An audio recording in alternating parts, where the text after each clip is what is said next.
மின்காந்தம் என்றது என்னான்னு பார்த்தோம். மின்காந்தம் என்றது என்ன? அது நிலையான காந்தங்களை போல் அல்லாது மின்னோட்டம் ஒன்று பெறப்படும் போது மட்டும்தான் என்ன செய்யும்?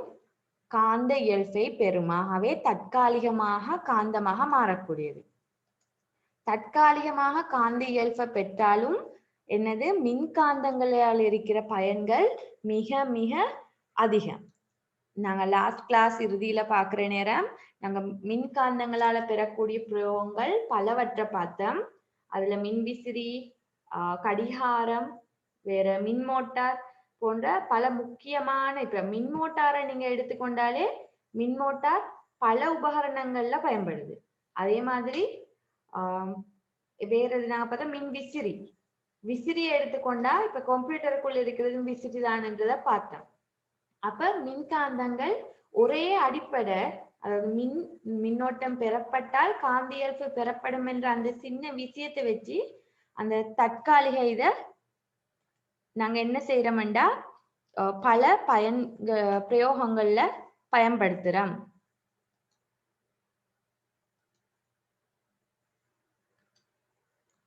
ஓகே, காந்தங்களை பிரிச்சது அதாவது காந்தங்கள் மொத்தமா பார்த்தா இயற்கை செயற்கை என்று பார்த்தா இயற்கையான காந்தங்கள் வேறு இருக்குது, செயற்கையான காந்தங்கள் வேறு இருக்குது.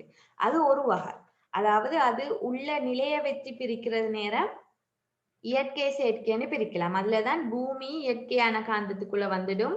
இந்த சட்ட காந்தம், யூ வடிவ காந்தம் எல்லாம் செயற்கையான காந்தத்துக்குள்ள வந்துடும். சரியா? ஆனால் நாங்க காந்தங்களை பொதுவாக பிரிக்கிறது, காந்தங்கள் எத்தனை வகைப்படும், அதாவது உங்களோட சிலபஸை பொறுத்த வரைக்கும் காந்தங்கள் வகைப்படுத்தப்படுகிறது அதுல காந்த இயல்பு அதுக்குள்ள இருக்கிற காலத்தை வச்சு, அதாவது தற்காலிகமாக காந்த இயல்பு இருக்குதா அல்லது நீண்ட காலத்துக்கு நிலையாக இருக்குதான்றதை வச்சு ரெண்டா பிரிக்கிற.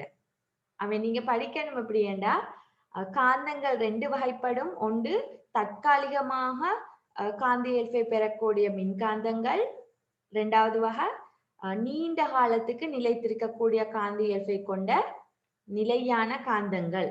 இதுதான் அந்த ரெண்டு வகை. சரியா? அப்ப நாங்க மின்காந்த தூண்டலை பத்தி பார்த்ததுல பேசிக்கா பார்த்த விஷயங்கள் நாங்க ஒரு டிப் மீட்டுவோம் இந்த கிளாஸ்ல. அதே நேரம் மின்காந்தம் பல பிரயோகங்கள்ல, அதாவது பல உபகரணங்கள்ல பயன்படுத்தப்படுறன்றத நான் சொல்லி இருந்தேன் கடைசி கிளாஸ்ல. அதைத்தான் இன்னைக்கு நாங்க விரிவாக ஆராய போறோம். சரியா?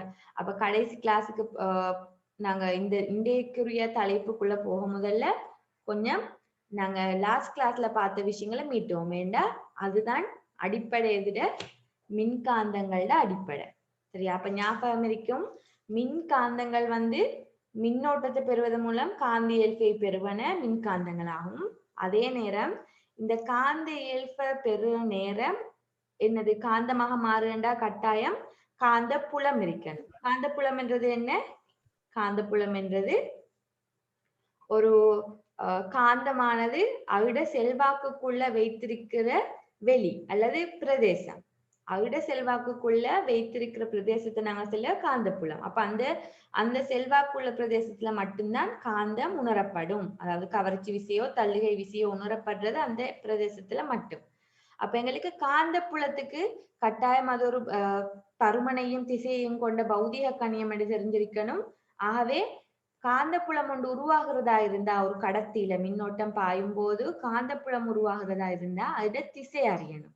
அந்த திசையை அறியறதுக்காக நாங்க பயன்படுத்தின ரெண்டு விதிகள் தான் ஞாபகப்படுத்திக்கொள்ளும். ஒன்று அம்பியரின் வழக்கை விதி, அடுத்தது மேக்ஸ்வெல்லின் தக்கை திருகு விதி. அப்ப அம்பியரின் வழக்கை விதியில ஒன்றுமே இல்லை. என்னது? உங்களோட வலது கையில பெருவிரலை நீட்டி பிடிக்கணும் மின்னோட்டத்தின் திசையில. பெருவிரல் மின்னோட்டத்தின் திசையில் இருக்கும்போது ஏனைய மடங்கிய விரல்கள் குறித்து நிற்கிறது எதிர திசைய? காந்த புலத்திட திசைய. இதுல ஒரு விஷயம் ஞாபகம் வச்சுக்கோங்க. இப்ப காந்தப்புலம் இது ஒரு திசையில தான் இருக்குது. நீங்க மின்னோட்டத்தின் திசையை மாற்றினால்தான் காந்தப்புலத்தின் திசை மாறும். சரியா? இதே அம்பியரின் வழக்கை விதி போன்ற மற்றைய விதிதான் மேக்ஸ்வெல்லின் தக்கை திருகு விதி. இங்க தக்கை திறப்பான் அல்லது ஸ்க்ரூ ஆணி. சரியா? நீங்க இந்த ரெண்டு விதிலையும் ஒப்பிட்டு பார்க்குற நேரம் உங்களுக்கு வழக்கை விதிதான் இலகு என்று கருதினா ஒரு ஒரு விதியை ஞாபகத்துல வச்சுக்கோங்க. தக்கை திறப்பான் விதியில என்ன சொல்றேன்னு நாங்க சுருக்கமா பார்த்தால், நீங்க தக்கைய திறக்கிறதுக்காக திறப்பான கொண்டு போற திசையில மின்னோட்டம் இருக்கணும். இப்ப தக்கைய திறக்க இங்கதான் ஒரு போத்தல் இருந்து தக்கை இருக்கிறதா இருந்தா நீங்க கீழ் நோக்கி கொண்டு வரணும். ஆகவே மின்னோட்டம் அந்த திசையில் இருக்கும். நீங்க அந்த திறக்கிறதுக்காக வேண்டி திருப்புற திசை, இந்த பிடிய திருப்புற திசையில தான் காந்த புலம் இருக்கும் என்பதுதான் மேக்ஸ்வெல்லின் தக்கை திருகு விதி சொன்னேன். சரி, அப்ப இது 2 விதியிலையும் உங்களுக்கு இலகுவான விதிய நீங்க ஞாபகம் வச்சுக்கொள்வது நல்லது. சரியா? அடுத்ததா பார்த்தது மின்காந்தத்துல அப்ப நாங்க மின்னோட்டம் போகும்போது காந்தியல்பு பெறப்படும் என்றதை பார்த்த காந்தியல்பு பெறப்படுறதோட புதிதாக ஒன்று நாங்க பார்த்த சரியா இப்ப இதை கொஞ்சம் நாங்க மீட்டுவோம். லாஸ்ட்ல கொஞ்சம் டவுட்ஸ் இருந்த மாதிரி இருந்துச்சு. இதுல வந்து அதாவது காந்த புலம் ஒன்றாக இருந்தால் என்னது உங்களுக்கு தெரியும், காந்தத்துக்கு 2 முனைகள் இருக்கணும். ஒன்று வடமுனை, அடுத்தது தென்முனை. சரியா? எப்போதுமே காந்தப்புல கோடுகள் வடமுனையிலிருந்து தென்முனையை நோக்கி செல்லும். நான் ஏன் இதை திருப்பி திருப்பி மீட்டேன் என்றால் இந்த பிரயோகங்கள் படிக்கிற நேரம் இதெல்லாம் முக்கியமாகும். சரியா?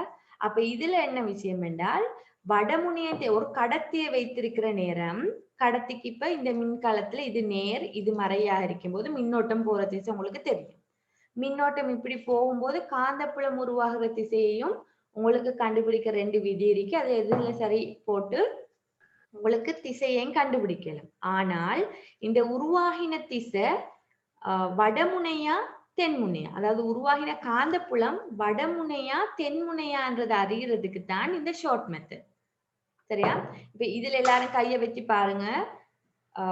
மின்னோட்டத்தின் திசையில நாங்க வலக்கை விதியை பயன்படுத்தினால் பெருவிரலை வைத்திருந்தால் ஏனைய விரல்கள் இந்த திசையில் இருக்கும். ஆகவே காந்த புலம் இந்த திசை. இந்த திசை என்றது எதுக்கு ஒப்பண்டா ஒரு கடிகாரத்துல கடிகார முள் போற திசைக்கு எதிர் திசை. சரியா? அப்ப இடஞ்சுழி. சரியா? நீங்க என் என்ற ஒரு இல்ல அதாவது நோத் என்ற என் என்ற எழுத்த நீங்க அதுல 2 முனையிலையும் அம்புக்குறிய போட்டு பார்த்தா அந்த அம்புக்குறி காட்டி நிக்க போறதும் இடஞ்சுழி. பாருங்க, இந்த 2 முனையிலும் இருக்கிற அம்புக்குறி 2மே காட்டுறது இடஞ்சுழி. இந்த அம்புக்குறியை நீங்க சுத்தி பார்த்தாலும் இடஞ்சுழி. ஆகவே நீங்க ஒரு கடத்தில மின்னோட்டம் போற திசையில பெருவிரலை வச்சு ஏதாவது ஒரு விதியை பயன்படுத்தி காந்தப்புலம் இடஞ்சுழியாக அசைகிற மாதிரி இருந்தால் அது என்ன முனை? வடமுனை.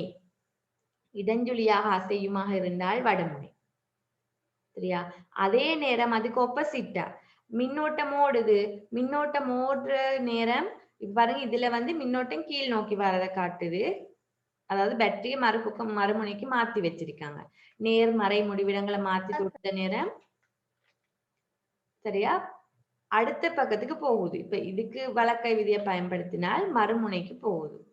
அப்படி போற நேரம் பாருங்க, இது இப்ப நீங்க திருப்பி போட்டு பார்த்தா இந்த அம்புக்குறி இப்படி வருது. இது வலஞ்சுழி, அதாவது கடிகாரமுள் அசையும் திசை வலஞ்சுழி. நீங்க எஸ் என்ற எழுத்திட 2 முனைக்கும் அம்புக்குறிய போட்டு பார்த்தீங்கள் என்றால் அந்த அம்புக்குறி 2ம் சுழர்ல போறது, அதாவது அம்புக்குறி காட்டுற திசை தான் வரைக்கும் வலஞ்சுழியா இருக்கும். ஆகவே அது எஸ் என்றா சவுத் தென்முனை, என் என்றா நோர்த் வடமுனை. இப்படித்தான் கடத்தி ஒன்றில் ஏற்படுற காந்த புலத்திட திசையை வச்சு நீங்க வடமுனை தென்முனையா அறிகிறது. சரியா? நாங்க இதுக்கு அடுத்ததா பார்த்த விஷயம்தான் மின்காந்தம் என்றது வந்து காந்தியல்ப மட்டுமல்ல, அந்த மின்காந்தத்தை கொண்டு போய் இன்னொரு நிலையான காந்தத்திட காந்த புலத்தின் கீழே வைக்கிற நேரம் என்ன உணரப்படும்? இயக்கம் ஒன்று உணரப்படும். அதாவது விசை ஒன்று பிரயோகிக்கப்படுறது உணரப்படுது. சரியா? விசை ஒன்று பிரயோகிக்கப்படுறது உணரப்படுது. ஆகவே நாங்க அந்த விசை எந்த திசையில உருவாகும் என்றதை பாக்குறதுக்காக பிளெமிங்கின் இடக்கை விதி என்று இன்னொரு விதியை படிச்சோம். சரியா? பிளெமிங்கின் இடக்கை விதி எதுக்கு உதவுதுன்றால் ஒரு கடத்தி ஒன்றுல மின்னோட்டம் போற நேரம் உருவாகிறது மின்காந்தம். ஆகவே காந்த புலம் ஒன்று உருவாகும். இந்த மின்காந்தத்தை கொண்டு போய் இன்னொரு நிலையான காந்தத்திட காந்த புலத்துக்குள்ள வைக்கிற நேரம் என்ன நடக்குமாம்? ஒரு விசை உருவாகுமாம். அதாவது இந்த மின்காந்தம் அசையத் தொடங்குமாம். இது அசைற திசை எங்கன்னு கண்டுபிடிக்கிறது. அதாவது உங்களுக்கு தெரியும் விசை என்றா என்னது? கட்டாயம் திசை இருக்கணும். அந்த திசையை கண்டுபிடிக்கிறதுக்கு நீங்க பயன்படுத்துறதுதான் என்ன விதி? ஃப்ளெமிங்கின் இடக்கை விதி. சரியா? ஃப்ளெமிங்கின் இடக்கை விதி. இந்த இடக்கை விதியில நல்லா நினைச்சுக்கணும். நீங்க மாறி வலது கை எடுக்கல. ஏன்னா வலது கைக்கு வேற விதி ஒன்று இருக்குது. வலக்கை விதி என்று வேறு இருக்குது. இடக்கை விதியில நீங்க என்ன செய்யணும்? மின்னோட்டம் பாய்ற திசை நடுவிரல், காந்தப்புலம் சுட்டு விரல், அப்ப பெருவிரல் தான் எதை காட்டும்? இயக்க திசையை காட்டும். சரியா? அப்ப இயக்க திசையை காட்டும். அப்ப இந்த விதிப்படிக்கு புக்கில் உள்ள பிராக்டிக்கல் ஒன்று முதல்ல இருந்த பிராக்டிக்கல். சரியா? அதாவது என்னது? காந்தப்புலத்துல ஒரு கடத்தி வைக்கப்பட்டு அதனூடாக மின்னோட்டம் போனால் இந்த முதல்ல சென்ன காந்தப்புலம் எது? இந்த காந்தப்புலம் முதல்ல சென்ன காந்தப்புலம் வந்து நிலையான காந்தம் ஒன்றின் காந்தப்புலம். சரியா? அப்ப அப்படி வச்சு உருவாகுற மின்காந்தத்துக்குள்ள என்ன நடக்குமாம்? ஒரு விசை பிரயோகிக்கப்படுமாம். அந்த விசையிட திசை அறியறதுக்கு நாங்க ஃப்ளெமிங்கின் இடக்கை விதியை பயன்படுத்துறோம். சரியா? அப்ப ஃப்ளெமிங்கின் இடக்கை விதியில நீங்க மொத்தமா பார்த்தா 3 விஷயம் பார்க்குறேன். என்னது? மின்னோட்டம், சரியா? மின்னோட்டம், காந்தப்புலம், அடுத்தது விசை. இந்த 3ம் என்னண்டா ஒன்று கொண்டு செங்குத்து. மின்னோட்டமும் சரி, காந்தப்புலமும் சரி, விசையும் சரி, 3ம் ஒன்று கொண்டு செங்குத்தாக இருக்கும். அதனாலதான் நீங்க விரல் எப்படி பிடிக்கணும்? கட்டாயம் ஒன்று கொண்டு செங்குத்தான திசையில விரல் முனையும் பிடிக்கணும். சரியா? அடுத்தது இந்த நான் சமரியை தான் சொல்லிட்டு போறேன். அதாவது இதுதான் அந்த பிராக்டிக்கல். ஒரு வலிமையான காந்தமா நாங்க யூ வடிவ காந்தத்தை எடுத்து இது கடத்தி இதுக்கு மின்னோட்டம் போற திசையைத்தான் காட்டுது. மின்னோட்டம் போற நேரம் இது மின்காந்தமாக மாறினால் அசையும். இதுதான் அந்த பிராக்டிக்கல். இது அசையுது. இந்த அசைகிற திசையைத்தான் நீங்க ஃப்ளெமிங் இடக்கை விதியால பாக்குறது. சரியா? இந்த உருவாகுற விஷயங்களுக்கு கூட்டி குறைக்கலும். அதாவது இது உருள்ற வேகத்தை கூட்டவும் மேலும் எங்களுக்கு உருளும் வேகத்தை குறைக்கவும் மேலும். அதுக்கு நீங்க 3 விஷயங்கள்ல மாறுபாடு செய்யணும். அதாவது தங்கியுள்ள காரணி 3. என்னது? ஒன்றோ மின்னோட்டத்தை கூட்டணும். நீங்க மின்னோட்டத்தின் கூட்டுவது மூலமா என்ன செய்யற? மின்காந்தத்திர வலிமையை கூட்டுற. அதாவது இந்த உருளை போற மின்காந்தத்திர வலிமையை கூட்டுறதுதான் நீங்க மின்னோட்டத்திர கூட்டுற நோக்கம். 2வதா காந்த புலத்துல வைக்கிற அந்த கடத்திட நீளத்தை கூட்டேலு. ஏன்னா கடத்திட நீளம் அதிகரிக்கும் போது என்ன செய்யும்? அப்பையும் காந்தம் புலம் அதிகரிச்சு விசை அதிகரிக்கும். இந்த கடத்திட நீளத்தை அதிகரிக்கும் உங்களுக்கு என்ன செய்யலும்? ஒரு முறை கடத்தியின் நீளத்தை அதிகரிக்கணுமாக இருந்தால் இப்ப இதுல இப்படியே நீட்டி வைக்கிறா இல்ல, இப்படியே நீளமா வைக்கிறல்ல, என்ன செய்யற? இந்த நீளத்தை கூட்டி ஒரு சுருள் வடிவில் அமைக்கலும். கடத்திய ஒரு சுருளாக வைக்கலும். சரியா? சுருள் வடிவுல வச்சா நீங்க நீளத்தையும் கூட்டுறீங்க, ஒரு குறிப்பிட்ட பரப்பளவுல இந்த காந்தப்புலத்துக்கு கீழே வைக்கவும் மேலும். சரியா? அப்ப சுருள் வடிவாக மாத்துறதுதான் நீளம் அதிகரிக்கிறதுக்கு செய்யற ஒரு வேலை. மின்காந்த இந்த பாடத்துல நீங்க கடத்திற நீளத்தை அதிகரிக்கணும், காந்தப்புலத்தை அதிகரிக்க. அதுக்கு நீங்க என்ன செய்யற? சுருள் வடிவத்துல, அதாவது கடத்திய சுருளாக்கம் செய்யற. அந்நேரம் நீளம் கூடும், ஆகவே விசையும் அதிகரிக்கும். சரியா? 3வது நீங்க எடுக்கிற இந்த நிலையான காந்தத்துல வலிமையை என்ன செய்யணும்?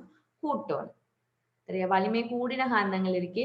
இந்த ஒரு காந்தத்துக்கு பதில் இன்னொரு காந்தத்தையும் இதோட ஜாயின் ஆக்கி வச்சிருந்தால் என்ன நடக்கும்? வலிமை மிக மிக அதிகமாகும்.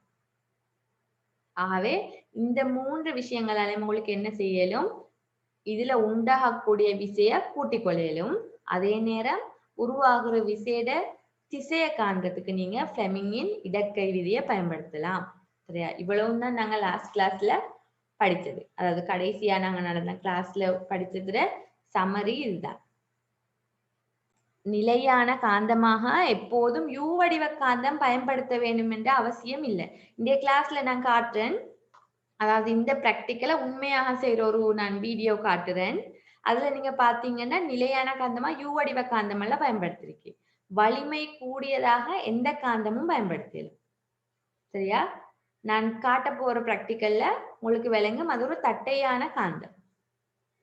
யூ வடிவ காந்தம் தான் பயன்படுத்தணும்ன்றது இல்லை. சரியா? ஓகே. அப்ப இவ்வளவு விஷயமும் நாங்க கடைசியா இதுவரையும் படிச்ச விஷயங்கள்ட ஒரு மீட்டர் சமரி. அடுத்தது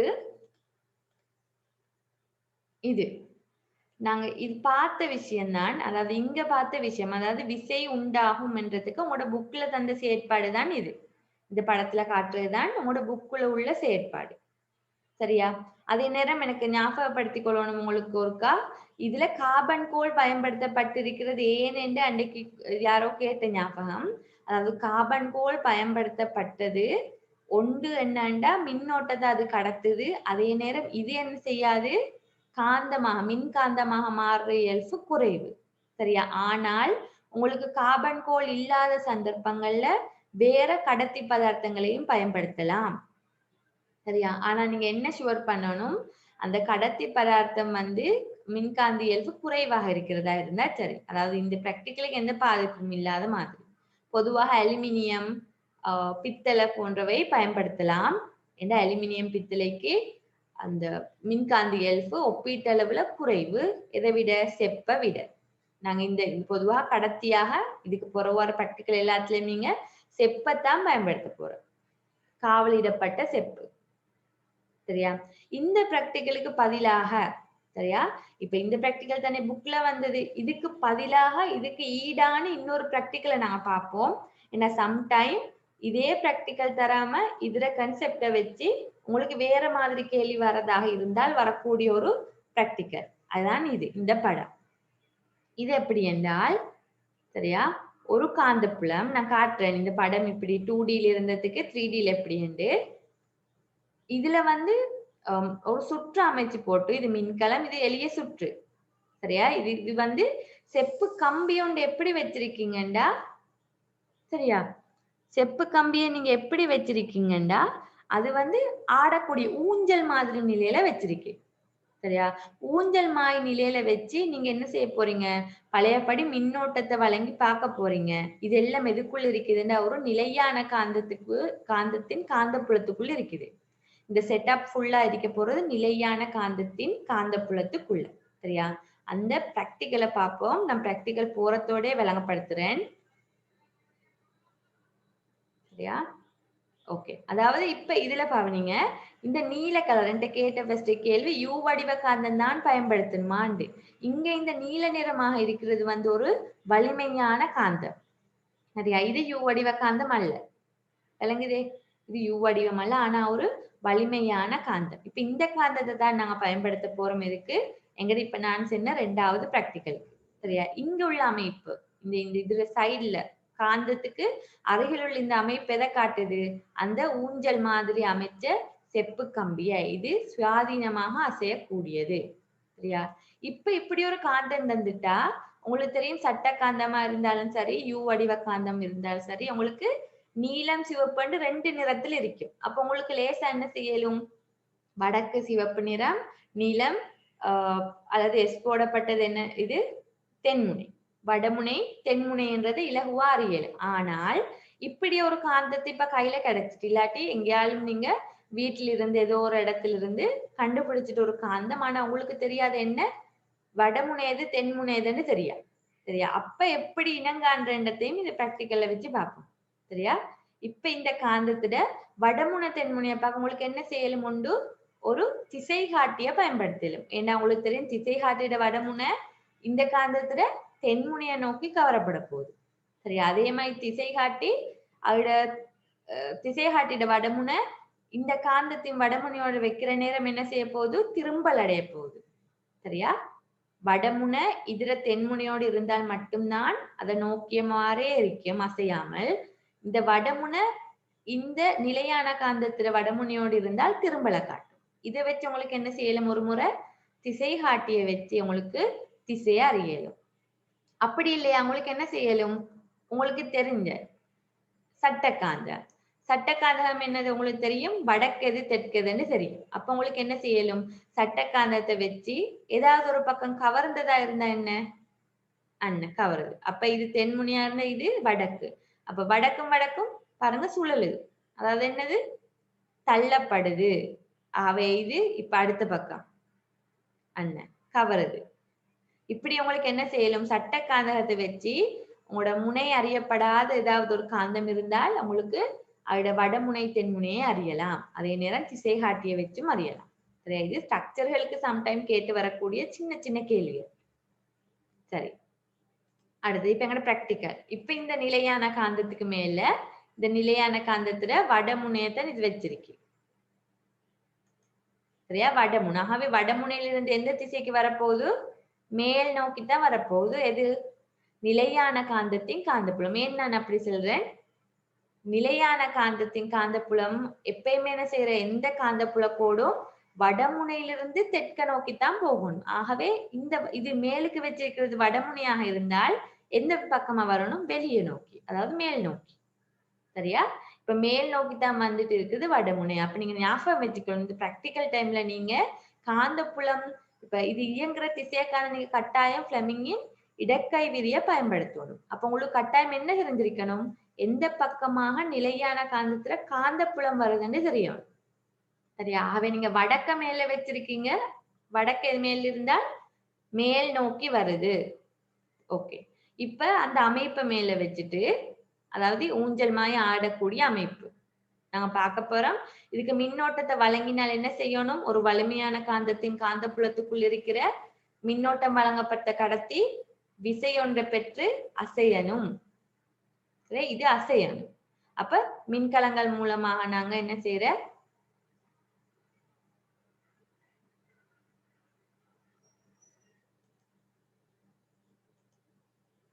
ஓகே, மின்கலங்கள் மூலமாக நாங்க என்ன செய்ய போற, மின்னோட்டத்தை வழங்க போறோம். இப்ப நேர்முனையத்தான் சிவப்பு நிறம் நேர் நேர். சரியா? கவனிங்க. நேர் நேருக்கு, மறை மறைக்கு, நீல நிறம் மறை, நேர் நேர் மறை. அப்ப மின்னோட்டம் இந்த திசையில வரும், நேர்ல இருந்து மறை. சரியா? இந்த கை வச்சிக்கிறது அவதானிங்க. சரியா? இப்ப இது என்னது? நடுவிரல் எதை குறிக்கணும்? மின்னோட்டத்தின் திசையை குறிக்கணும். ஆகவே மின்னோட்டத்தின் திசையில வச்சாச்சு. இது விசையின் திசையை குறிக்கணும். இது என்னது? எங்கட காந்தப்புலத்தின் திசை. இப்படி மாத்தி வைக்கப்படா. சரியா? அவர் செஞ்சு காட்டினது என்னண்டா, செங்குத்தாக வைக்கிறன்ற பேர்ல விரல் ரெண்டையும் மாத்தி வைக்கப்படாது. எப்பயுமே இந்த முறையில புக்ல தந்திருக்கிற அந்த படத்திட முறையிலே தான் வைக்கணும். சரியா? அவ மின்னோட்டத்தை வச்சாச்சு. இப்ப நாங்க என்ன செய்யணும்? விசையின் திசையை பெருவிரலால காட்டுறதுக்கு காந்தப்புலத்தின் திசையை அறியணும். நான் உங்களுக்கு சொன்னேன், இப்ப வடக்கு மேல் நோக்கி இருக்குதுண்டு மின்னோட்டத்தின் திசையை வச்சுட்டு வடக்கு மேல் நோக்கி. ஆகவே காந்தப்புலத்தின் திசையை மேல வச்சிங்கள் என்றால் என்ன நடக்குது? பெருவிரல் வார திசையில அவரை நோக்கியா என்ன இருக்கணும்? மின்னோட்டம். சரி, பெருவிரல் அவரை நோக்கி வரும். ஆகவே அவர் மின்னோட்டம் போற திசையை காட்டுறார். நேரில் இருந்து மறைக்கு மின்னோட்டம் போற திசையை காட்டுவார். சரியா? ஆகவே மின்னோட்டத்தின் திசையை வச்சுட்டு காந்தப்புலத்தின் திசைக்கு மேல் நோக்கி வச்சா அவரை நோக்கி என்ன செய்யணும்? அவரை நோக்கினதாக இது அசையணும். இந்த ஊஞ்சல் அசையணும் அவரை நோக்கி. அதாவது ஆரம்பம் அவரை நோக்கியதா இருக்கணும். அப்புறம் அது சுயாதீனமாக அசைய தொடங்கும். சரியா? அப்ப இப்ப ஆன் பண்ணினா அண்ணன் பார்த்திருப்பீங்கன்னு நினைக்கிறேன். நான் திரும்ப போடுவேன். ஓகே, ஸ்விட்ச் ஆன் பண்ணினால் ஸ்விட்ச் ஆன் அண்ணன் உள்நோக்கி, அதாவது அவரை நோக்கி, அதை செய்பவரை நோக்கி. சரியா? இதே விஷயத்த உங்களுக்கு என்ன செய்யலும்? எப்படி செய்பவரை நோக்கி வந்தோம், இது எதிரால நீங்க கண்டுபிடிச்ச பிராக்டிக்கல செய்யும் போது நீங்க கண்டுபிடிச்சது ஃபிளெமிங் இடக்கை விதியை வச்சு. சரியா? இதே பிராக்டிக்கல் உங்களுக்கு அவரிலிருந்து விலகினது உள்நோக்கி நகருது. சரியா? இது அவரிலிருந்து விலகி நடத்தணுமாக இருந்தால் நீங்க என்ன செய்யணும்? மின்னோட்டம் போற திசையை மாத்தினா சரி. சரியா? முதல்ல மின்னோட்டம் போன திசையை காட்டுறார், பிளஸ் மைனஸ் இப்படித்தான் இருந்து. இப்ப என்ன செய்ய போறோம்? மின்னோட்டத்தின் திசையை மாத்த போறோம். மாத்தித்தான் தொடுத்திருக்கு. சரியா? மின்னோட்டத்தின் திசையை மாத்துற நேரம் உங்களுக்கு தெரியும் என்ன? கட்டாயம் பிளஸ் மைனஸை மாத்துற. இதுதான் உண்மையாக பிராக்டிக்கல் செஞ்சா இப்படித்தான் இருக்கும். நாங்க படத்துல பாக்குற அனிமேஷன்ல பாக்குறதை விட உண்மையான பிராக்டிக்கல் இப்படித்தான் செய்யணும். நான் என்னால முடியுமான வரையில பிராக்டிக்கல் வீடியோ போட்டு காட்டுறேன்.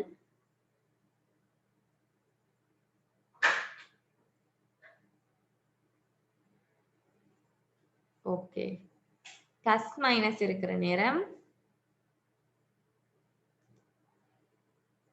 இப்ப என்ன வெற்றி பார்த்த நேரம் உங்களுக்கு தெரியும். மின்னோட்டம் இந்த திசை, ஆகவே மின்னோட்டத்துக்குரிய விரல் என்ன திசையில் இருக்கணும்? நடுவிரல். நீங்க பல இடக்கை விதியை வச்சு பார்த்தால் கடைசி என்ன நடக்கணும்?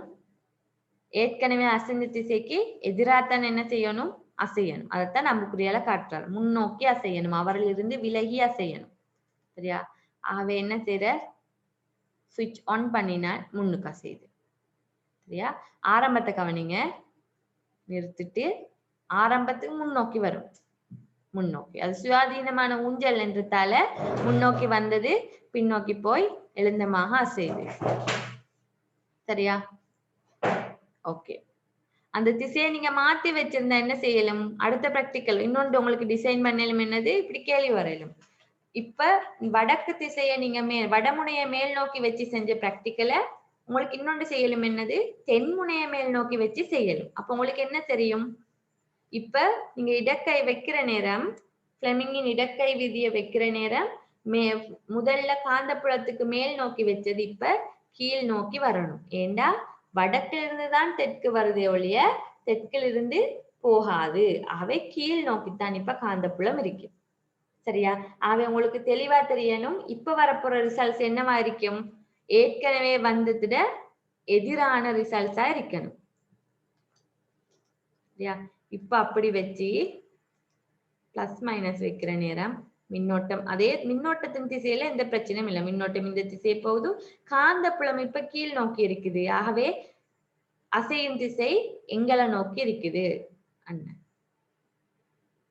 சரியா? அப்ப உங்களுக்கு தெரியும்.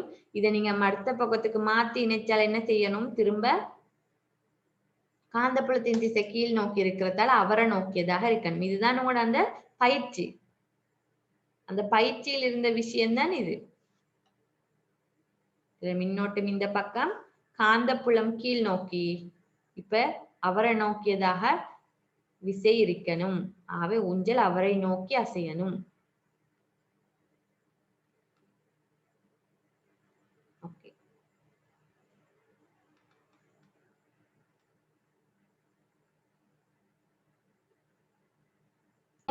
அதாவது பிளெமிங்கின் இடக்கை விதி உண்மை என்றதுக்கு நீங்க புக்ல அந்த செயற்பாடு தவிர இப்படியான ஒரு அமைப்பை வச்சு உங்களுக்கு என்ன செய்யலும் பார்க்கலாம். சரியா? அப்ப இதுல இந்த அமைப்புல நாங்க பயன்படுத்தின காந்தம் எங்க இருந்துச்சு? தட்டையான ஒரு கனவுரு வடிவ காந்தத்தை தான் வலிமையான காந்தம்னு பயன்படுத்தின. அப்ப இதுல இருந்து உங்களுக்கு இன்னொரு விஷயம் விளங்கிருக்கேலும், எப்போதும் யூ வடிவ காந்தத்தை தான் பயன்படுத்த வேணும் என்றது இல்லை. சரியா? இன்னொரு பரிசோதனை அமைப்பை குறிப்பிடுக என்று கேட்டிருந்தால் உங்களுக்கு இந்த பரிசோதனை அமைப்பை எழுத தெரிஞ்சிருக்கணும். சரியா? ஓகே, இது கிளியர் என்று நினைச்சு அடுத்த விஷயத்துக்கு போம். சரியா? நான் இது இந்த கிளாஸ்ல ஏன் இவ்வளவு ஸ்லோவா போறேன்னா, இப்ப நான் தெளித்தர ஒவ்வொரு விஷயமும் உங்களுக்கு நான் பிறகு நான் செல்ல போற பிரயோகங்கள்ல முக்கியம். ஓகே, ஒரு கேள்வி, இதுக்கு டக்கண்டு எனக்கு பதில் அளிங்க பாப்போம். நிலையான காந்தப்புலத்தில் உள்ள செப்பு கடத்தி ஒன்றுக்கு உருவில் காட்டப்பட்டது போன்று மின்னோட்டம் செலுத்தப்பட்டு சரியா, அது மேல் நோக்கி அசைகிறது எனின், அதாவது இப்படி ஒரு அமைப்பை செஞ்சுட்டு இங்க உங்களுக்கு விளங்குது, பிக்கு முன்னால் ஒரு கடத்தி இருக்குது, மேல் நோக்கி அசைஞ்சாம் அந்த கடத்தி மின்னோட்டம் எப்படி வழங்கினு தந்திருக்கு. இப்ப கேக்குறாங்க, இந்த காந்தப்புலத்தின் திசையை வச்சு நீங்க ஏ எந்த முனை பி எந்த முனைன்னு கேக்குற. எனக்கு டக்குன்னு உங்களோட இடக்கையில பிளெமிங்கின் விதியை பயன்படுத்தி, பிளெமிங்கின் இடக்கை விதியை பயன்படுத்தி என்ன ஆன்சர் வரும்? ஏக்கு என்ன பிக்கு என்னன்னு சொல்லுங்க பாப்போம்.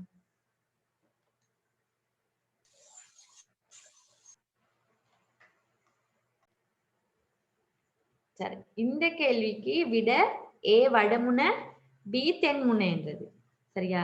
ஏன் ஏ வடமுனை என்று கேட்டால் ஏன்? இப்ப நீங்க என்ன செய்ய போறீங்க?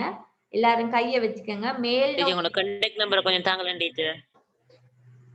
ஓகே. இந்த கேள்விக்கு நீங்க கைய வச்சு பாருங்க.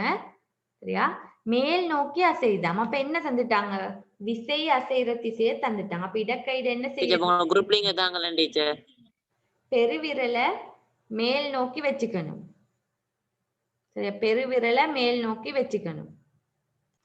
அடுத்ததா நீங்க இப்ப என்ன செய்யணும்? மின்னோட்டம் உங்களுக்கு தெரியும். மேன் பிளஸ்ல இருந்து மைனஸுக்கு தான் மின்னோட்டம் பாயப்போகுது. ஆகவே நீங்க இந்த வயர் இந்த இணைப்புகளூடாக மின்னோட்டத்தை பாக்குறதை விட நீங்க பார்க்கணும் எதுல? இந்த கடத்தி கூடா மின்னோட்டம். ஏன்னா கடத்தி தான் அசைய போகுது. சரியா? கடத்தி கூடான மின்னோட்டம் இருக்க போகுது எந்த நோக்கி? இங்கல இந்த பக்கமா இருக்க போகுது. ஆகவே நீங்க விரலை வச்சு பார்த்தால் சரியா, காந்தப்புலம் உங்களுக்கு எந்த திசையில வரப்போகுது? ஏயிலிருந்து பியை நோக்கி காந்தப்புலம் போக போகுது. ஆகவே ஏயிலிருந்து பியை நோக்கி அசைறதாக இருந்தால் என்ன நடக்கும்? ஏயிலிருந்து பியை நோக்கி அசைறதா இருந்தா ஏதான் வடமுனை, பி தென்முனை. ஏ வடமுனை, பி தென்முனை. சரி, அதான் அந்த கேள்விக்கு விட. இது செட் பாக்ஸ்ல அனுப்பிட்டேன் டீச்சர். ஃப்ளெமிங்கின் இடக்கை விதியை பார்த்து வாரது.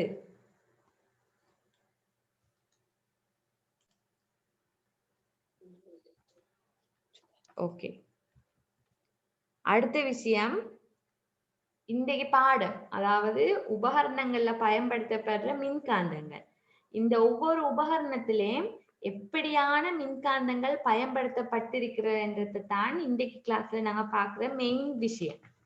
சரியா? முக்கியமான விஷயம் அது. சரியா? இங்க இருவகை காந்தங்களும் பல உபகரணங்களில் பயன்படுத்தப்பட்டுள்ளன என்றது என்ன? இருவகை காந்தம் நிலையான காந்தங்களும் மின்காந்தங்களும் என்னது பல உபகரணங்கள்ல பயன்படுத்தப்பட்டிருக்கு. சரியா? அதுல ஒளிபெருக்கி முக்கியம். ஒளிபெருக்கி மின் மோட்டார் உங்களோட பாடத்தில் உள்ளது. ஒளிபெருக்கி மின் மோட்டார். இது தவிர நாங்க கல்வனோமானி, அம்பியர்மானி, வோல்ட்மானி இது மூணுலயும் செயற்பட போறது ஒரே மாதிரி. அதாவது திரும்பல காட்டுறதுக்கு மட்டும்தானே. ஆகவே இது மூணுலயும் செயற்படக்கூடிய விடயத்தை நாங்க சுருக்கமா பார்த்துக்கொண்டு போவோம். சரியா? ஒளிபெருக்கி மின் மோட்டாரை விரிவாக பார்க்கணும். இது மூணுலையும் அப்ப நிலையான காந்தமும் இருக்கும். அடுத்தது என்னது? மின்காந்தமும் இருக்கும். மின்காந்தத்துல வலிமையை கூட்டுறதுக்காக இதுவரையிலும் நாங்க பார்த்த கடத்திகள் எப்படி பார்த்தோம்? படிக்கிற நேரம் நேரிய கடத்தி என்று பார்த்தோம். ஆனால் நாங்க ஒரு விஷயம் பார்த்தோம். மின்காந்தங்கள் அதாவது இயங்குற விசைய கூட்டணுமாக இருந்தால் கடத்திகளின் நீளத்தை அதிகரிக்க செய்யணும். கடத்திகளின் நீளத்தை அதிகரிக்க செய்யணும். அப்ப அதுக்கு இருக்கிற இலகுவான வழிதான் என்ன? கடத்திகள் நீளத்தை அதிகரிக்க செய்யறதுக்கு எங்களுக்கு சுருள் அமைப்புல பெற்றுக்கொள்ளும். ஆகவே சுருள் அமைத்தால் காரணம் என்னது? கடத்திட நீளம் கூடுது. ஆகவே நீங்க எங்கேயாலும் உபகரணங்கள்ல சுருள் அமைப்புல ஒரு செப்பு கம்பியை சுத்தினதாக கண்டால் அங்க என்னது? ஒரு மின்காந்தம் பயன்படுத்தப்படுது. அதே நேரம் நிலையான காந்தம் இருந்தால் உங்களுக்கு தெரியும், ஏதாவது ஒரு இரும்பு பொருள் ஒன்றை கிட்ட கொண்டு போனால் அது கவரப்படுது. சரி, அப்ப லவுட் ஸ்பீக்கர், அடுத்த சும்மா ஸ்பீக்கர் என்று எடுத்தாலே என்னது? ஒளிபெருக்கிகள்ல பயன்படுறது இந்த ரெண்டு வகை காந்தம். இந்த 3 அம்பியர்மானி, வோல்ட்மானி, கல்வனோமானில பயன்படுத்தப்படுறதும் எது? இந்த 2 வகை காந்தமும். அடுத்து பிரதானமானதுதான் மின் மோட்டார். நாங்க இதை பத்தி ஆகவும் விரிவாக பார்க்கிறேன். சரியா? இப்ப எனக்கு கல்வனோமானி, அம்பியர்மானி, வோல்ட்மானி என்ன மூணுக்கும் வித்தியாசம் இருக்கணுமே. எல்லாருக்கும் தெரியும், பொதுவாக வோல்ட்மானி அழுத்தத்தை அளக்கிறது, அம்பியர்மானி மின்னோட்டத்தை அளக்கிறது. அப்ப கல்வனோமானி என்றது எதை அளக்கிறது என்று யாராவது சொன்னீங்கண்டா? நல்ல, அதாவது மிகச்சிறிய மின்னோட்டத்தை அளக்கிறது. அதோட முக்கியமான இன்னொரு விஷயம் என்னது? மின்னோட்டத்துல திசைய காட்டுறது. சரியா? நீங்க அம்பியர்மானிய பயன்படுத்தினால் உங்களுக்கு மின்னோட்டத்துல அளக்குற அளவீடு ஒன்றை மட்டும்தான் தரும். கல்வனோமானிய பயன்படுத்தி நீங்க பார்த்தாலே விளங்கும். 0 தொடங்குற இடம் 2 மாநிலம் இந்த படத்துல கிளியர் இல்லாம இருக்கும். சரியா? நீங்க கூகுள் பண்ணி பாருங்க. கல்வனோமானியோட 0 நடுவில் இருக்கும். சரியா? ஆகவே திரும்பல 2 திசையிலையும் காட்டும். இதுல இருந்து உங்களுக்கு என்ன செய்யலும்? மின்னோட்டம் பாயிர திசை அறியலும் கல்வனோமானியில. அம்பியர்மானியை வச்சு உங்களுக்கு அளக்கேண்டியது வந்து மின்னோட்டத்தின் அளவை மட்டும். சரியா? இதுதான் இது ரெண்டுக்கும் இடையில உள்ள ஒரு முக்கியமான வித்தியாசம். சரியா? ஆனா மூணுலயும் உள்ள இந்த காந்தம் என்று நாங்க இந்த பாடத்தோட சம்பந்தப்படுத்தி பார்த்தா இந்த மூணுலயும் என்ன செய்யணும்? ஒரு காட்டி அசைய வேண்டியது மட்டும்தான் நடக்கணும். ஒரு காட்டி ஏதோ ஒரு அளவிடைக்கு அசையணும் என்றது மட்டும்தான் நடக்கணும். சரியா? ஆகவே இது மூணுக்குள்ளேயும் இருக்கிற காந்தம் தொடர்பான விஷயம் உண்டானாலும் மூணு உபகரணமும் மூணு வித்தியாசமான வேலைகளை செய்யுது. சரியா? அடுத்தது அப்ப இதுல நாங்க முதலாவது உங்களோட பாட புத்தகத்துல இதுல உதாரணமா தான் தந்திருந்தாலும் நாங்க இது மூணையும் என்ன செய்வோம், இதுக்குள்ள என்ன நடக்கிறன்றதையும் சுருக்கமாக பார்த்துட்டே போவோம். என்ன சப்போஸ் கேட்டான் என்றால் செல்லக்கூடிய மாதிரி. சரியா? அப்ப கல்வனோமானி, அம்பியர்மானி, வோல்ட்மானி மூன்றுலையும் என்னண்டா ஒரு நிலையான காந்தம் இருக்க போது, ஒரு மின்காந்தம் இருக்க போகுது. இனிமேல் நீங்க மின்காந்தத்தை பாக்குற நேரம் ஒன்றில் ஒரு சுருளாக பார்ப்பீங்க, இல்லாட்டி அந்த சுருள இலகுவாக்கி இப்போ ஒரு சுத்து சுத்தின இந்த மாதிரி அமைப்பு. சரியா?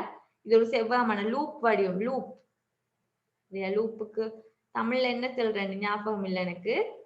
சரியா? ஒரு வளையம் அமைப்புல தான் இருக்கும். அதாவது இது பல சுற்றுக்களாக சுற்றின நிலையில தான் உண்மையான படம் இருக்கும். உண்மையான படத்தையும் காட்ட ட்ரை பண்றேன். அப்ப இப்ப என்ன நடக்குதுன்னா நீங்க கவனிக்க வேண்டியதுங்க. சரியா? வடக்கு தெற்கண்டு இருக்கிறது இந்த நீலம் சிவப்புல காட்டினது என்னது? நிலையான காந்தம். இது நிலையான காந்தம். இங்க சுத்திட்டு இருக்கிறது இதுதான் என்னது? மின்காந்தம். சரியா? இப்ப இது எப்படி இயங்க போறது என்றால், சரியா, பியோவா இது இயங்குறது வந்து பிளெமிங்கின் இடக்கை விதியை வச்சு. சரியா? வேற எந்த இதுவும் இல்லை. அதாவது கடத்தி ஒன்றினூடாக மின்னோட்டம் பாயும் போது ஒரு நிலையான காந்தப்புலத்துக்குள்ள அது இருந்தால் விசை ஒன்று தொழிற்படும் என்றதை வச்சுதான் இயங்க போகுது. சரியா? இப்ப இந்த படத்தை பாருங்க, இங்க கீழே உள்ள படத்தை. சரியா? இது வடக்கு தெற்கு. சரியா? உங்களோட பிளெமிங் அதாவது இடக்கையை வச்சு பாருங்க. வடக்கு தெற்குக்கு காந்தப்புலத்தின் திசை. அப்ப எந்த விரல்? சுட்டு விரலை வைக்கணும், வடக்கு தெற்கா வைக்கணும். சரியா? வடக்கு தெற்கா வச்சுட்டு இதுல மின்னோட்டத்தின் திசையை நீல நிறத்துல அம்புக்குறி மேல் நோக்கி காட்டிருக்குது. மின்னோட்டத்தின் திசையை மேல் நோக்கி காட்டிருக்குது. அப்ப சுட்டு விரலை வச்சாச்சு வடக்கு தெற்கா. அதே நேரம் மின்னோட்டத்தின் திசைக்கு நீங்க மேல் நோக்கி வச்சீங்கன்னா பெருவிரல் எந்த திசையை காட்டுது? இயக்க திசையை காட்டுது. அது இந்த அம்புக்குறி உள்ள திசையில வரணும். சரியா? நான் திரும்ப சொல்றேன், வடக்கு தெற்கா. நீங்க எப்போதுமே வடக்க கண்டுபிடிச்சா உங்களுக்கு லேசி. வடக்க கண்டுபிடிச்சீங்கன்னா காந்தப்புலத்துல திசை வந்தாச்சு வடக்கு தெற்கு. மின்னோட்டத்தின் திசை அந்த படத்துல தந்திருக்குது மேல் நோக்கி. ஆகவே விசை தொழிற்பட போறது பெரும்பிரல் இந்த திசையில. சரியா? இது ஒரு லூப், அதாவது ஒரு வளையம் மாதிரி இருக்கிறதால ஒரு பக்கத்தால மின்னோட்டம் போனதா இருந்தா அதுக்கு எதிர்பக்கத்துல என்ன செய்யணும்? திரும்ப கீழிறங்கி வரணும். ஆகவே இப்ப மின்னோட்டத்தின் திசை மட்டும் என்னவாக போகுது? மாறப்போகுது. இங்க மின்னோட்டம் சரியா அந்த ஊஞ்சல் மாதிரியே தான். சரியா? இப்படி மின்னோட்டம் மேல போனது அடுத்த பக்கமா வர நேரம் மின்னோட்டம் கீழே வருது. ஆகவே மின்னோட்டம் கீழே வர நேரம் நீங்க திரும்பி என்ன செய்யணும்? இந்த பக்கத்துக்கு வேறவாக திரும்ப பிளெமிங்கின் இடக்கை விதியை போட்டு பார்க்கணும். சரியா? இப்ப அந்த பக்கமா வச்சீங்கன்றால் சரியா, காந்தப்புலம் மாறிச்சா? நிலையான காந்தம் மாறல, அது இன்னும் அதே நிலையில. ஆகவே காந்தப்புலம் எப்ப மாறும் என்றால் இந்த வடக்கையும் தெற்கையும் மாத்தி வச்சால் ஒழிய இந்த காந்தப்புலம் மாறாது. அப்ப காந்தப்புலத்தின் திசை அதே திசை, சுட்டு விரலை வச்சால். இப்ப மின்னோட்டத்தின் திசை எங்க இருக்குது? கீழ் நோக்கி வருது. ஆகவே என்ன செய்யணும்? நடுவிரலை கீழ் நோக்கி அசைக்கணும். நடுவிரல் கீழ் நோக்கி. ஆகவே உங்களோட பெரும்பிரல் இப்ப என்ன செய்யுது? ஏற்கனவே வந்த விசைக்கு எதிர் திசையில் இருக்குது. சரியா? ஆகவே என்னது? சமாந்தரமான ரெண்டு கோடுகள்ல எதிர் எதிர் திசையில என்ன செய்யுது? சவுண்ட் கொஞ்சம் ஸ்டக் ஆகுது டீச்சர். ஓகே, என்னண்டா இப்ப நீங்க பாத்தீங்கன்னா ஏற்கனவே இருந்த விசையின் திசைக்கு எதிர் திசையில தான் என்ன செய்யுது? இந்த இப்ப நாங்க பார்த்தோம், அதாவது ரெண்டு அந்தமும் சமாந்தரமா இருக்குது. இந்த ரெண்டு இந்த லூப்ட இந்த வளையத்துல ரெண்டு எதிரெதிர் பக்கங்களும் சமாந்தரமாக இருக்கிறதோட அதுல தாக்குற விசை எதிரெதிரா இருக்குது. இது எங்கேயோ 10ஆம் ஆண்டுல பார்த்த ஒரு விஷயம் மாதிரி ஞாபகம் வரும். சரியா? 10ஆம் ஆண்டுல என்ன பார்த்தோம்? சமாந்தர விசைகள்ல எதிரெதிரா தாக்குறதா இருந்தால் அதுக்கு ஒரு பெயர் சொல்லுவான். என்னன்னு சொல்லுவது?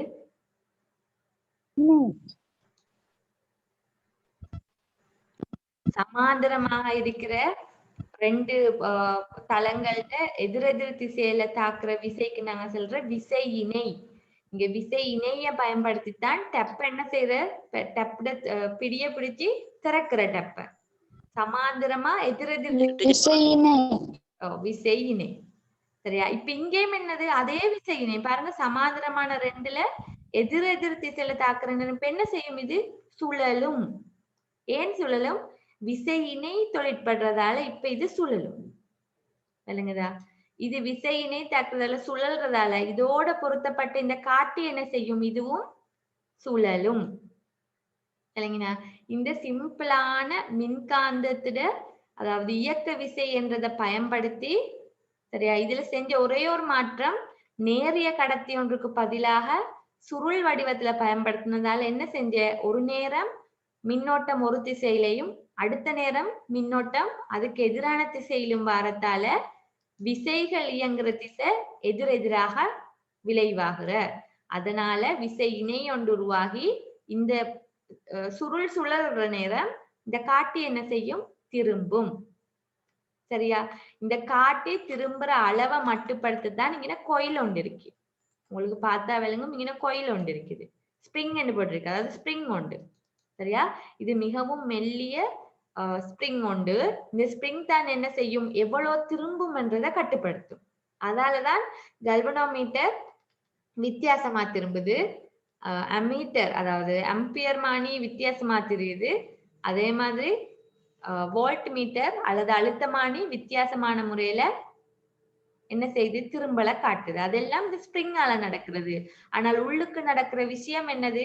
விசை இணைய உருவாக்குது ஒரு நிலையான காந்தப்புலத்துல இந்த மின்காந்தத்தை வச்சதால. சரியா? இதுதான் இப்ப நாங்க இதுக்கு பிறகு பார்க்க போற எல்லா உபகரணத்திலையும் அடிப்படை. சரியா? ஆகவே இது விளங்கி இருக்கிறது. சரியா? ஆகவே இந்த எளிய இதுதான் என்ன செய்ய போகுது? அதாவது மின்காந்தம் ஒன்று நிலையான காந்தத்தின் நடுவுல சுழல்ற இந்த எளிய சுற்றத்தான் நீங்க என்ன செய்ய போறீங்க?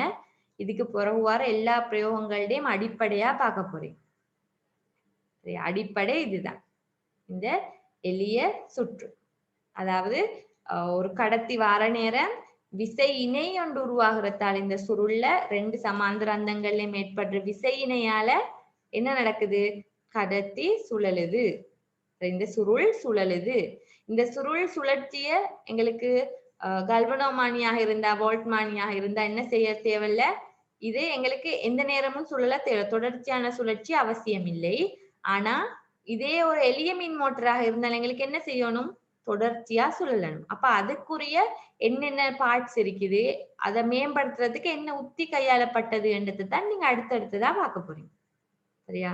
அப்ப இது வோல்ட்மேன், இது அதே படம் பாருங்க. இது இதுல இப்ப அதுல விளங்க அந்த படம் சின்னதாக இருந்தேன்னா இதுல விளங்கும். என்ன நடக்குது? மேல் நோக்கி மின்னோட்டம் போகுது, கீழ் நோக்கி இங்க மின்னோட்டம் வருது. அதே நேரம் என்ன நடக்குது? இந்த பக்கமா இதுல தொழிற்படுற இது விசை இதுல எதிர்ப்புறமாக தொழிற்படுறது. இந்த எதிர் என்று காட்டுறது தான் இந்த மைனஸ். இதுல பிளஸ் ஆக இருந்தா இது மைனஸ், ஏன் எதிர் திசை என்று காட்டுறதுக்கு. சரியா? இப்படி விசை இணை உருவாகினதால் இது தொடர்ச்சியாக சுத்துது. இது ஒரு வாசிப்பு எடுக்கிறதுக்கு பயன்படுற ஒரு உபகரணம் என்றதால அவிட திரும்பல கட்டுப்படுத்த நாங்க ஒரு ஸ்பிரிங்க பயன்படுத்துறோம். இவ்வளவுதான் என்னது? அம்பியர் மானி, வோல்ட் மானி, அடுத்தது கல்வனோ மானில நீங்க காணக்கூடிய அடிப்படை மின்காந்தவியல் பயன்பாடு. சரியா? ஓகே, இதுவும் அதேதான், அதோட ஒரு அனிமேஷன். இது வேகமா சுழலுங்க பாருங்க. இங்க வேகமா சுழற்சியை காட்டினதுக்கு இது உண்மையில இது சுருள், இது ஒரு சுருள். சரியா? இது சுருள். இந்த சுருள் திரும்புற நேரம் இந்த பக்கமா பார்த்தா உங்களுக்கு விளங்குது எப்படி திரும்பல் அடையுது பாருங்க. காந்தத்துல எந்த மாற்றமும் இல்லை. காந்தமே பாருங்க, காந்த புலம் அதே திசையில தான் போகுது. இது இங்கல இந்த குறுக்காக விளங்குற இந்த கோடு தான் என்ன, இந்த கோடு குறுக்காக விளங்குற அதுதான் சுருள். ஒரு மென்னிரும்புல இந்த சில்வர் நிறத்துல வெள்ளி நிறத்துல இருக்கிறது ஒரு மென்னிரும்பு. சரியா? ஏன் உங்களுக்கு என்ன செய்யணும், சுருளை சுத்தி வைக்கணும். ஏதாவது பொதுவாக நாங்க சுருளை சுத்துறதுக்கு பயன்படுத்துறது மென்னிரும்பு. ஏன்னா அதுல வலிமையான காந்தப்புலங்கள் உருவாகிறது கூட. சரியா? மென்னிரும்பு ஞாபகம் இருக்கும். நான் மின்காந்தம் படிச்சு தர நேரம் ஸ்டார்ட்ல ஒரு மென்னிரும்பு ஆணியில தான் என்ன செஞ்சீங்க, செப்பு கம்பியை சுத்தி நீங்க இலகுவான ஒரு மின்காந்தத்தை உருவாக்கலும். அப்ப குண்டூசி இருந்தா கவரும். சரியா? குண்டூசியில கவரக்கூடிய இலகுவான மின்காந்தத்தை உருவாக்கலும் எதுல, மென்னிரும்பு ஆணிகளை பயன்படுத்த. அப்ப இது மென்னிரும்பு. மென்னிரும்பை சுத்தி செப்பு கம்பிய சுருள் மாதிரி சுழற்றி அதுல ஒரு காட்டிய பொருத்தி வச்ச அமைப்பு தான் இது. சரியா? இது கல்வனோமானிட ஒரு வீடியோ. சரியா? அதை இப்ப ஜூம் பண்ணி நீங்க ரெக்கார்ட் வீடியோல அனுப்புவீங்க தானே டீச்சர்?